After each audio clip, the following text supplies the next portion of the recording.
Bir çoxlarımız narsizm haqqında eşitmişik və bunu daha çox özünü sevməklə əlaqələndirir. Narsizmin çox maraqlı bir mifdən gəldiyi haqqında danışmaq istəyirəm bugün. Belə ki, narsis adlı bir gənc oğlan su kənarında öz əksinə baxır və öz əksinə vurulur. Ancaq özü haqqında maraqlanmağa başlayır və nəticədə dünyadan, digərlərindən uzaqlaşır.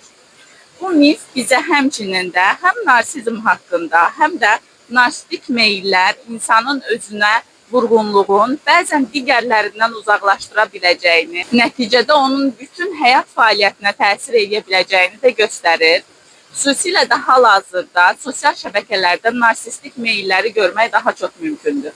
Belə ki, sosial şəbəkələrdə bir çox insan digər insanların bəyənisi, təqdiri üçün daha çox xarici görünüşü ilə bağlı maraqlanmağa və daha çox özünə fokuslanmağa başlayır.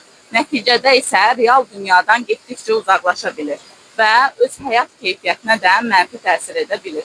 Narsistik meyillər təkcə narsizm şəxsiyyət pozuntusunu əhatə eləmir. Real həyatda hər yerdə müşahidə edə biləcəyimiz situasiyalardandır. Çalışaq ki, özümüzə yönəlməklə yanaşı ətrafa da yönələk, fərqində olaq və həyatı bu ikisinin harmoniyasında daha keyfiyyətli şəkildə yaşayaq.